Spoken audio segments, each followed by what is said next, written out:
as the solar wind emitted by the sun. There must be a net flow of charges towards one direction. So, according to the first conditions,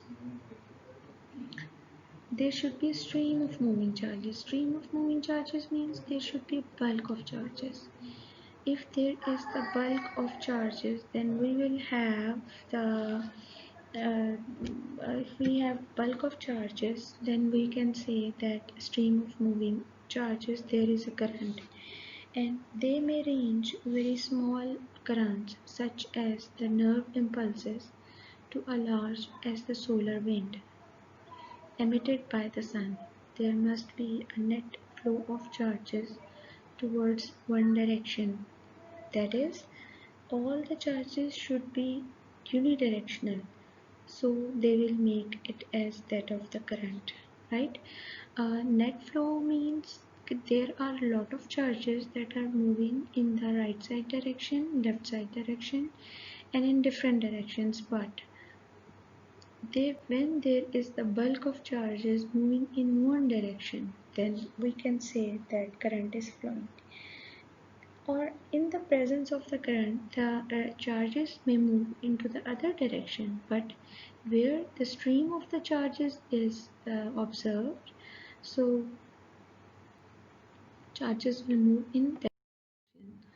Okay, when moving charges is not a current, that I have told you in the earlier slide, there should be bulk of charges, those should be the unidirectional, and so those will called as the moving charges will called as the current. But if the conditions are opposite or totally different, then what will happen?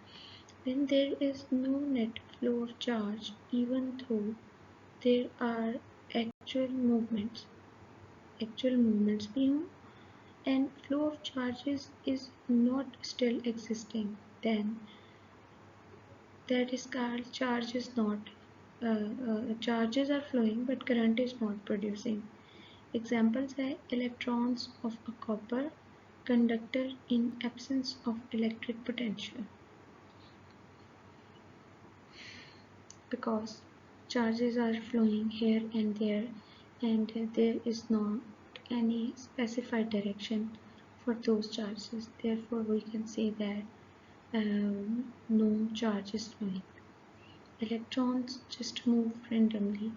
The charge flowing to one direction is equal to those flowing to the other directions. Yes, if I have told you in the earlier slide, the conditions for the charges, moving charges for the current is that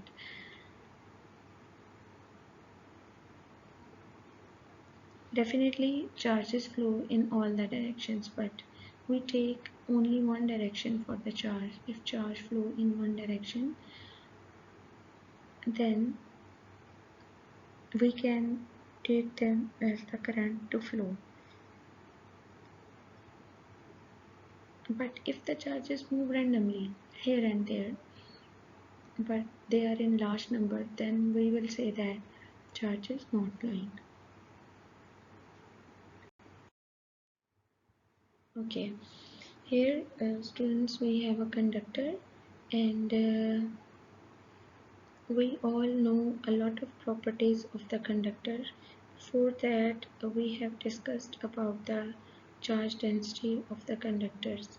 One of the most popular property of the conductor is that conductor contains a large number of free electrons, and in fact these free electrons are responsible for the conduction of the current, and these free electrons, after getting the potential, can also attain a unidirectional area. So an isolated conductor in absence of electric potential contains free flowing electrons but no electric current.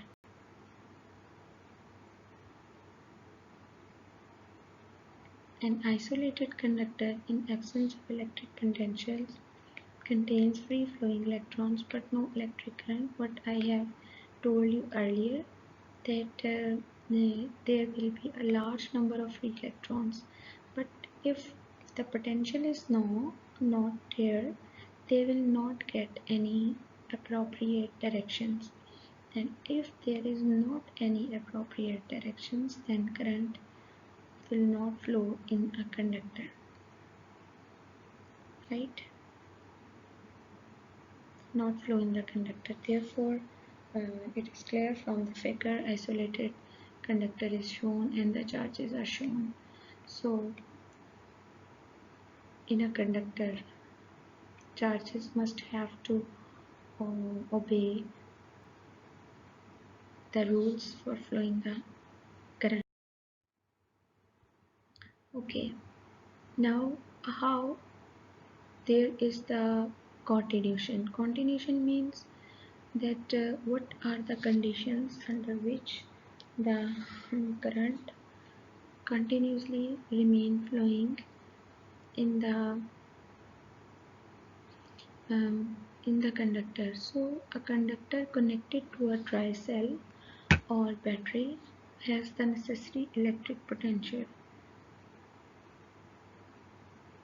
to influence the flow of charges towards one direction, hence producing current.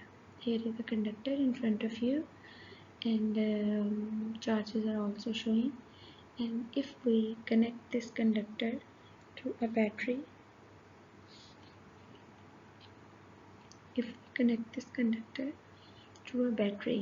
then flow of charges will start flowing from here and there. Here and there moving charges will not flow the current. So when we attach the battery provides the potential.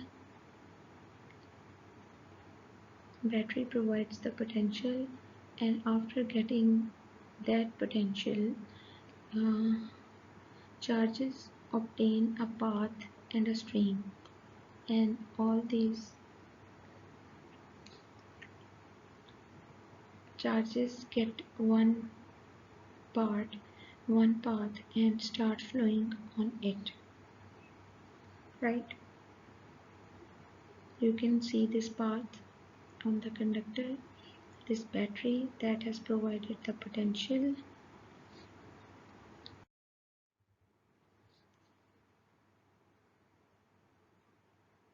Okay, next we have is the electric current. Electric current is defined as the amount of charges passing through a hypothetical plane intersecting the conductor per unit of time. What does it means? We have also read it earlier that charge flowing per unit time. So if we have any cross sections, then we can study it like that. Electric current is amount of charges. Charges are represented in the form of coulomb, right? Passing through a hypothetical plane intersecting the conductor per unit of time. That is current per unit time. Current is described in the form of charge is described in the form of coulombs, and time in terms of second. So the unit will be coulomb per second, and unit is coulomb per second, and it is in pairs, and all the values are described here in detail.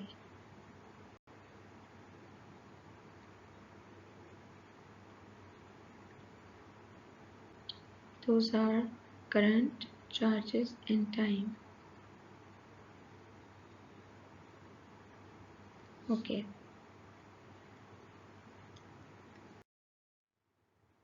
Here is a plane, and charges will have to move from one plane to another plane. from one plane to another plane. And from in one plane, we say these are the initial conditions. In initial conditions, T is equal to T naught.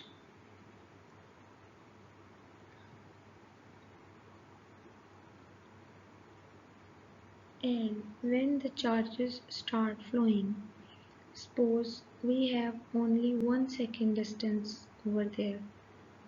That is, distance is of 1 second. So we can add 1s. T is equal to T naught plus 1s. That is 1 second.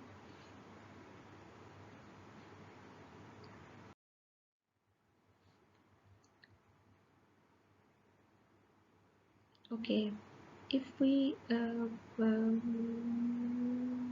say that here in this slide we want to infect you that the charges are independent of to the selection of hypothetical plane. If we consider it as the charges, right? So we want to know the flow of the charges from this hypothetical plane. These hypothetical planes are considered as one is A prime, B prime, and C prime. And you can say that here is a flow of charge, a stream of charges and a stream of current. But this current flowed in a different manners from one point, from other point, and from A to A prime, B to B prime, and C to C prime.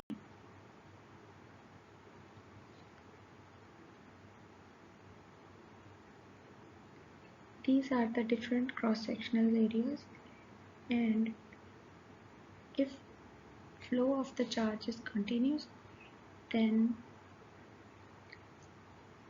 those could be recognized as is shown in this slide, right? Direction of current will be same.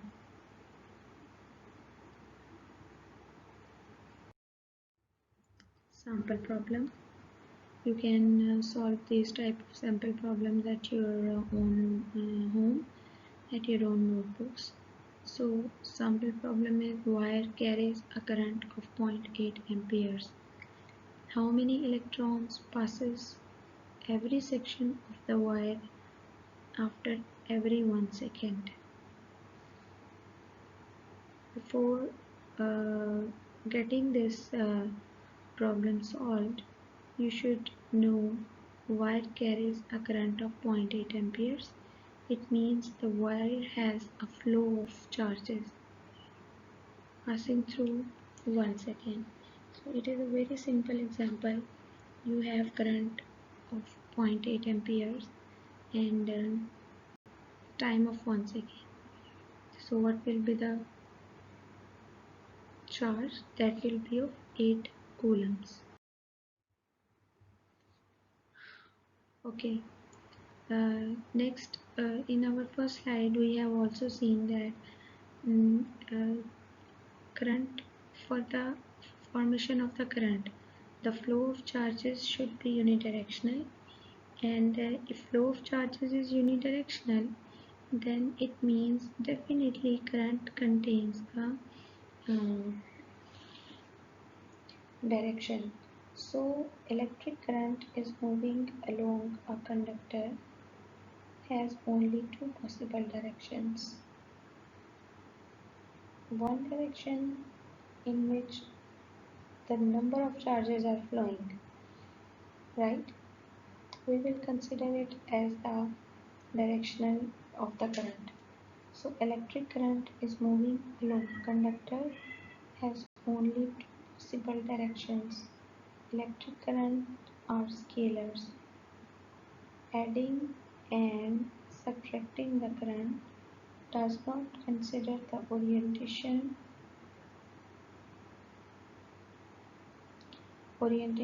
of the conductor in space.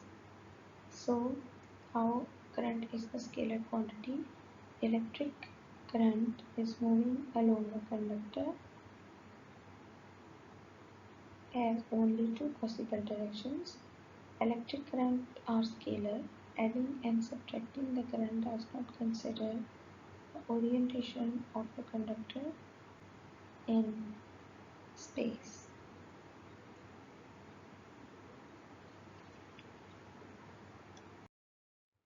Continuation, it is very clear from this figure. I naught is the current at very initial stage, and next one is I1 in the upper direction, and second one is I2 in the lower direction. And when we will add them up, then it is I naught is equal to I1 plus I2. It means if we give two paths to the entering current, then this current will be divided into two portions. One is supposed to be over here I1 and other is supposed to be over here, that is I2.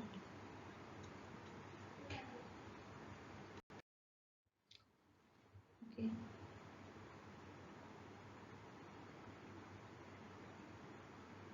In reality, electric current are movement of electrons along the conductor. If we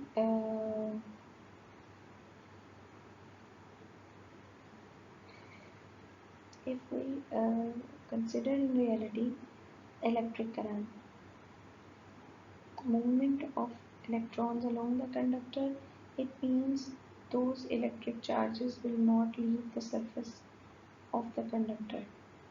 And for historical reason, current is treated as flow of positive charges to direction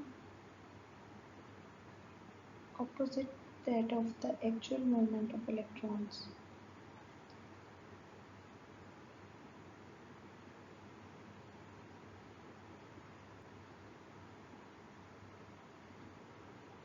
Flow of positive charges. In fact, positive charges didn't flow. How can they flow? When there is the deficiency of electrons, then they become the positive charges, right? It means if electrons flow in one direction, then definitely positive charges will flow in the other direction, and then becomes the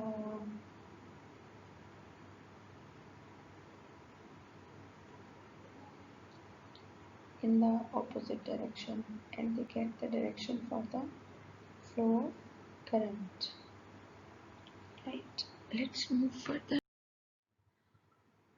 These positive charges are not actual particles. They are called holes, vacant spaces, where there should be an electron. The charge of a hole is 1.6 into 10 raised by minus 19 coulomb. Electrons are known as negative charge carriers. Holes are known as positive charge carriers. So these positive charge carriers are not actual particles. These are holes, what I have told you earlier. But charge on those holes is same as that of the electron, which produces the vacancy. And this is 1.6 into 10 raised by minus 19 coulomb. Positive sign shows that it is some sort of deficient electrons. Okay, and so there becomes the two different parameter. One is the positive charge holes, okay, and other is the negative charge electrons. We can call it as carriers. Drift speed. Net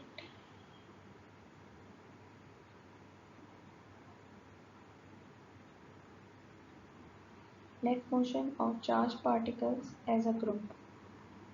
Current is charge per unit time, that is N per coulomb per equal dA, where I is electric current, N is the charge concentration,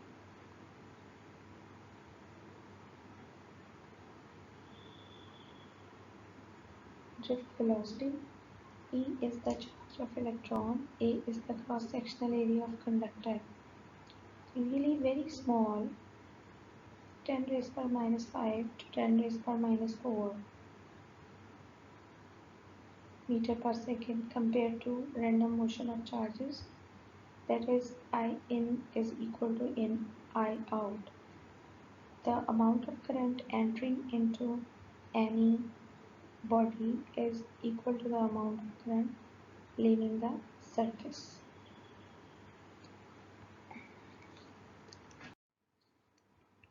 So here we have different types of current. Direct current, the direction of current is constant. Graph of current versus time is a straight line, soon replaced by alternating current. Second one is alternating, and first one is direct. As primary means of transmitting electricity, but still used in battery operated devices. What is alternating current? The direction and magnitude of the current continuously changes between two extremes. Graph of current versus time is sinusoid, developed by Nikola Tesla and George Westinghouse, forming a rivalry with Thomas Edison and War of the Current, the most commonly used method of electric transmission today. G. These are the two types of current, direct current and alternating current. Here is the graphical representation of DC and AC. Right? Alternate means here are the alterations. And direct means no changings.